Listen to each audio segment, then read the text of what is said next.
Hey, Dr. April. Hey, Dre. Yeah, time to have conversation, be open, be honest. Let's go talk on education, talk on how to be modest. Let's talk on politics, yeah, Rashara on the mix. No matter what you need, don't worry, we can get it fixed. I'm here to spread truth, I'm here to spread light. We can talk I appreciate it. Hey. Hey, Jaquesta. Hey, Sister Bev. Together we can all touch nations. Let's build an empire. We all kings and queens. I want to help you dream. That's always been my dream. Let's grow together. Let's learn together. Hot topics all day like burning leather. Yeah, on Ask Shara. Just ask Shara. Any topic, it don't matter. Just ask Shara. Hey. Ask Shara. On Thursdays, Facebook Live. On Thursdays. Hashtag Ask the Shara Thursday. Hashtag Ask the Shara Thursday. Hashtag Ask the Shara Thursday. Facebook Live on Thursdays. Hashtag Ask the Shara Thursday. Hashtag Ask the Shara Thursday. Hashtag Ask the Shara Thursday. Facebook Live on Thursdays. Hey, everybody. Welcome to Ask Tashara Thursdays. My name is Tashara, and I am the host for the evening. And so as you come in, I just ask that you share the broadcast so that we can get more viewers, and that you hit those hearts and likes so that we know that you're here. Also, as you're coming in, just say hi so that I can greet you personally. Tonight, we're going to be doing a special interview with a fellow social worker, and so we'll get him on soon, but just we want to build the audience a little bit longer, and we'll be starting soon. So say hi. Ask Shara on Thursdays. Facebook Live on Thursdays. Hashtag Ask the Shara Thursday. Hashtag Ask the Shara Thursday. Ask the Shara Thursdays. Facebook Live on Thursdays. Hashtag Ask the Shara Thursday. Hey. Hashtag Ask the Hola. Shara Thursday. Can you hear me okay? Hashtag Ask the Yeah, Shara I can hear you. Thursday. Awesome. Perfect. Live on All Thursdays. right, we're gonna get started soon. We'll give it another 2 minutes, and then we'll get the show rolling. Okay? How's my audio? Can you hear me? I hear you perfectly. Hey guys. Hi John. If you guys can hear us perfectly, can we get a thumbs up just so we know that we're good on the audio? Okay, I see the thumbs up. Sounds like we're good. Have conversation, be open, be honest. Let's go talk on Perfect. education, talk on how to be modest. Let's talk on politics, yeah, Rashara on the mix. No matter Say that what again. you need, don't worry, we can get And I got a lot of followers in here today. You see this, right? I get it. This, I'm these are assuming- watching people. Okay, I'm assuming you know John, Mr. Sharp. John Sharp is one of the best social workers out there. He's the king of the game right now. Okay. Mr. Larkin That's- checking that's- in. Principal of my high Hey, school. Shoshana. Right Wow. Yeah, Dre, you're coming in choppy. You might want to switch to headphones. All right, I'll put the headphones on. Okay. Mr. Walter, hey. Hashtag Ask the Shara Thursday. Hashtag Ask the Shara Thursday. Hashtag Ask the Shara Thursday. Facebook Live on Thursdays. Hashtag Ask the Shara Thursday. Hashtag Ask the Shara Thursday. I like this song. How am I coming in now? You're good. Okay. Hey, Anna, what's up? All right, guys. So again, hey, everybody. Welcome to Ask Tashara Thursday. So if you're new to the show, thank you so much for joining. My name is Tashara. I go by Shara as well, and I am the creator as well as the host of this broadcast. And so this show is really just a creative entity to talk about various topics. And so tonight we're doing a special interview with the one and the only Dre Johnson. And so before we begin, I do like to do an engagement activity. It's the social worker in me. It allows us all to kind of connect, even though we're virtual, and a lot of us don't know each other. And so tonight's engagement or icebreaker is, if you could do anything in the world as a profession, right? If you could do anything in the world as a profession, what would you do? And I'm going to post the question, and it should pop up shortly. There it goes. So if you could do anything in the world as a profession, what would you do? And you guys can answer it as you come in. So I will ask Dre, if you can do anything, I mean anything, no, money's not an issue, the legality of it is not an issue, what would you do? Oh my goodness, you're asking the good questions off rip. Oh my goodness. What would I do? Yeah. Ooh. I don't know. Honestly, if I could do it, I like what I do now, to be honest. I work with Mm. students, I work with youth. This is what I wanted to do. I mean, if I wanted to do something different, I would have went to school for 5 years for something different. You know what I mean? So, I mean, I'm doing what I want to do. So, I guess I really can't say that there was anything else I would rather be doing than working with youth in the communities that I work with. Okay, I like that. Liv and Candia, I hope I'm saying your name correctly. Hi, welcome. As you guys come in, so we're doing an engagement activity, and the question is, if you could do anything, I mean anything in the world as a profession, what would you do? Shantae says, be a travel writer. I like that. Be a travel writer. Okay. Me, if I could do anything in the world, I would travel and speak. So I just go to different locations and speak on topics that I am passionate about. That's what I would do full time. Kind of sort of what I do now, but on a more macro level. Shoshana says, I would be a teacher, but only if I could select my students. Okay. That's That's interesting. interesting. We have Mr. Sharp, the social worker, says, if I could do anything, I would try to change the spectrum in terms of the ways professionals work with youth. There's not too many that understand the whole child. All right, I already like what you're talking about. I agree. I agree. Candace says she agrees with you, Dre. I study social work because this is my passion. Arthur says, I'd like to travel and speak and own a TV station. I'm with you, yes. Anna says professional interpreting, travel the world, anything that allows me to use languages and communication and communicate with people. I like that. Okay, I love I that. like Thank you that. guys for participating. Hey, Angela. Walter says doing it now, CEO of a charter school that services minority young men. I love it. April, Dr. April, another clinician, fellow clinician from the show, she says, I'd be in music, maybe be a cellist with some big, amazing orchestra, traveling all around the world, performing beautiful music. That's dope. So, like, are you talented in that area, or are you just like reaching? I don't even know what a cellist is, so I'm like, please, let me know, Dr. April. Let me know what's the cellist. I'm not familiar with that. Emmanuel, welcome all the way from Lagos, Nigeria. Hey. Oh, we international. We international, yes. Oh, okay. Okay. I knew we was international. Dr. April, different time. true. Dr. April says she's reaching. It's cool because if my second profession would be singing and I can't, so it's okay. We're just gonna sing tunes in the car and we're not gonna worry about it. A cellist is a cello player. Okay, that's what's up. I All wish I right. knew what a cellist is. Only cellist I know is the one I talk on the phone with. Wow. The cellularist Right. device. The droid cellist. Oh, don't start. The divisiveness in the community has to stop. We won't do the iPhone versus Android today. All right, guys. So thank you guys so much for playing. As you come in, you can continue writing.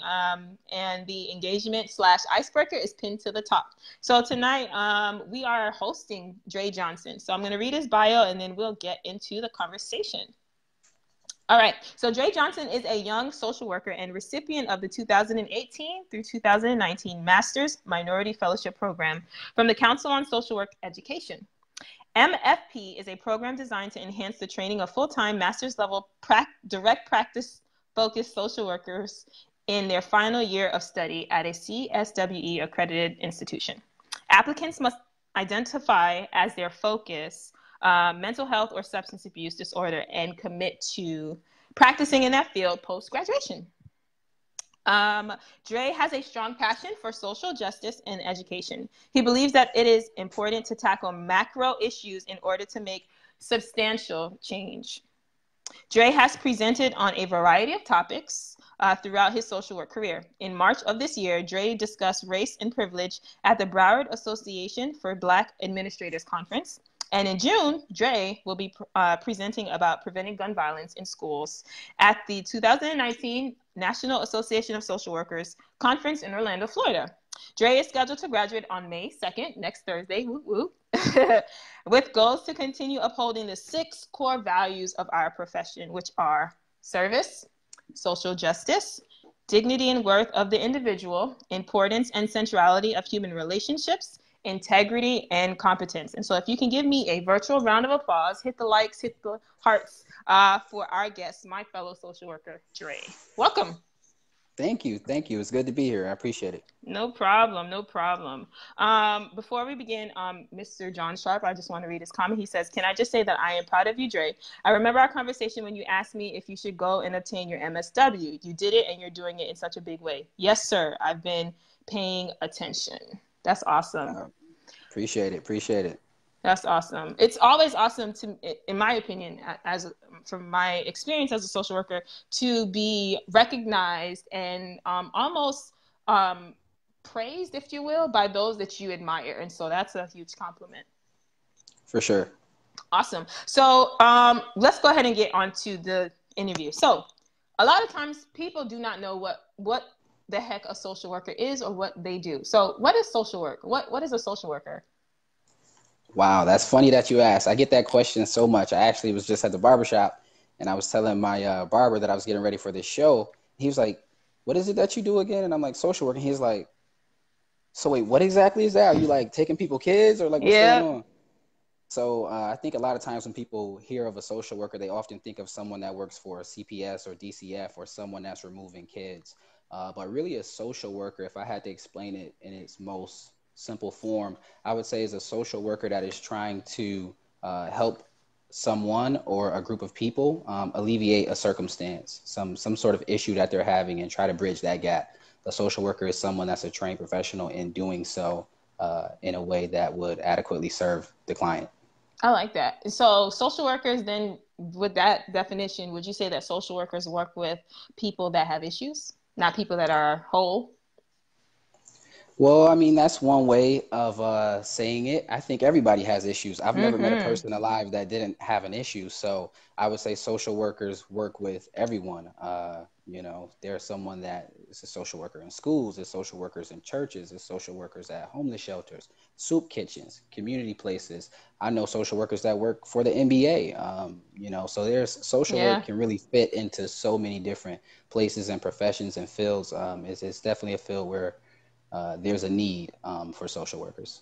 And what would you say is the biggest misconception outside of not knowing what we do or thinking that it's just DCF or, like you said, working in child welfare? What would be one of the other big misconceptions about the profession or about a social worker?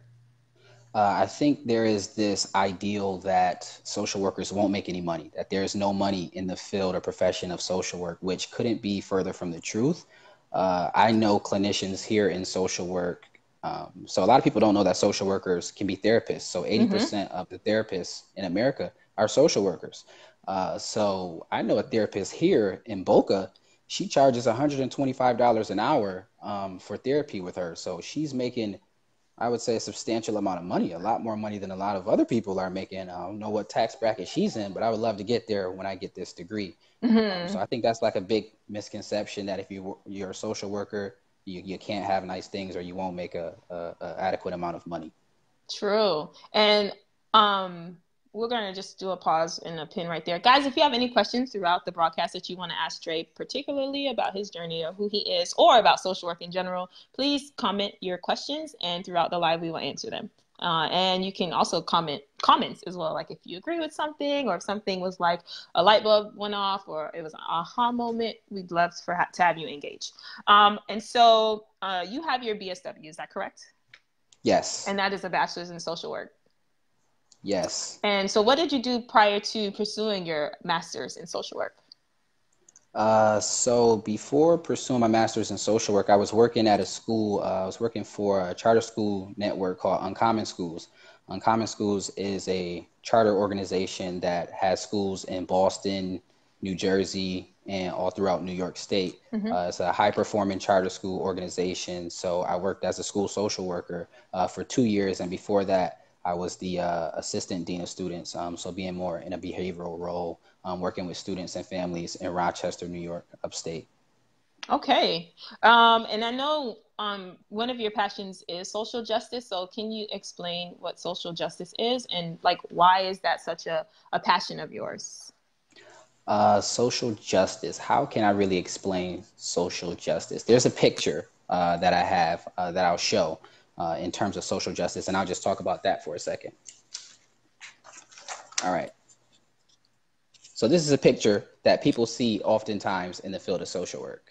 Can you guys see that? How are we looking? It looks pretty clear on my end. Okay, great. So social justice is really, again, as I mentioned before, alleviating that barrier. So as you see in some of the pictures, you have the fence there where they can't see over the fence. Social justice is really alleviating that barrier so that everyone has a chance, an equal shot, really, to see what's going on and to get a chance to get into the game. And so social justice is so important for me because all throughout history, we see social justice, the civil rights movement, that's social justice. In terms of the LGBTQ movement and where they are today, they got to where they are today with social justice. So it's really just alleviating those barriers and systemic issues that get in the way of individuals seeking their fullest potential, really. I love that. I love that. We have a comment. Shoshana says social work is one of the most important professions. I've been in schools where they say we don't need a social worker. Shake my head. And now there's schools who share one social worker. It's ridiculous. How do you expect my students to learn when they can't cope with what's going on in their personal lives? Shantae says, I love that graphic. I use it at work a lot to visualize and educate faculty, or to visually, educate faculty. And just going back to what Shoshana says, it's a profession that a lot of people undermine, I guess, if you will. And it's true. It's very needed. And I always say when I'm doing like psychoeducation on what social workers are and why their role is important, especially on a master's level, is we don't live in silo. And so if let's say I come to a physician's office or I come to school, and, the goal of school is to get an education. The goal of going to my primary care doctor is to make sure my cold is getting better, whatever the case is. But I'm coming with baggage. I'm coming with maybe parental issues, grief. I just lost a family member, or my own mental health concerns. There's just so much stuff that comes into the whole person. And a lot of times we just, undervalue. A lot of times we do not address that whole person. And that's what I love about social work in the mental health field, is that we look at the holistic person. It's just not, this person has a mental illness, or, this person's psychotic. It's okay. This person is a person, person centered, and we want to treat the entire person. I love that. Absolutely. So you explained what social justice is, and was there a specific event in your life, maybe an injustice that happened for you to become so passionate about this particular realm of the umbrella of social work?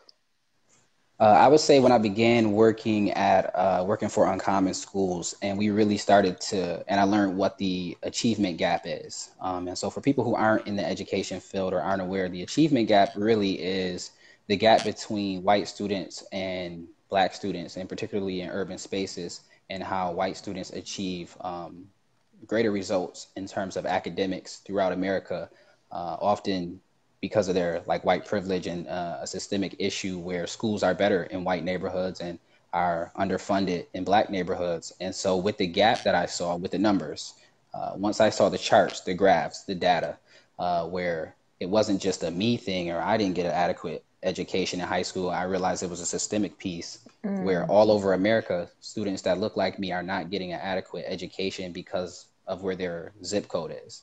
And so for me, that was an issue. And I said, how do we change that issue? And so really we have to work at the macro piece in terms of systems change in order to change schools and districts to make education more equitable.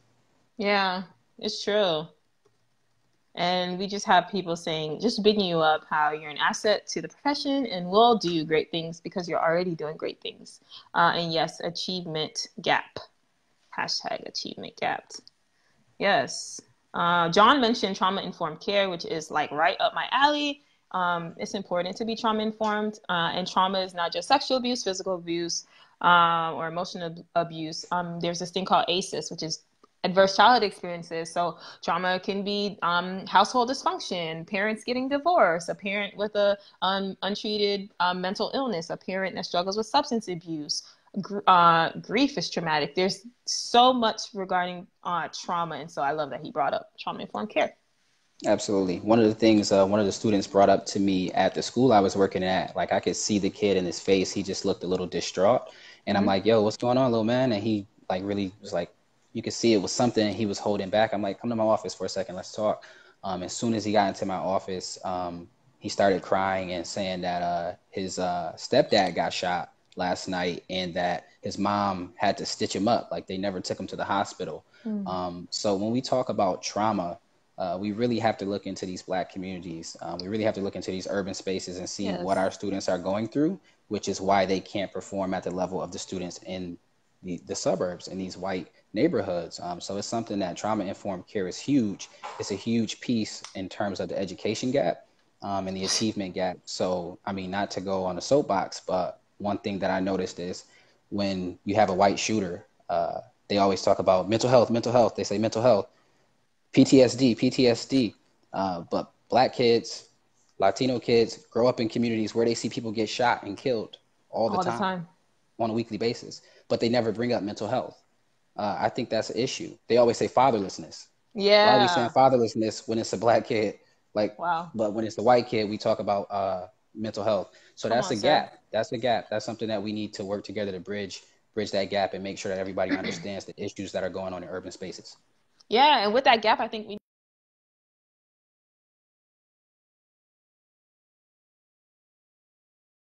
Yes, yes, it was a little quick freeze, but we're back. okay, and I'm not frozen.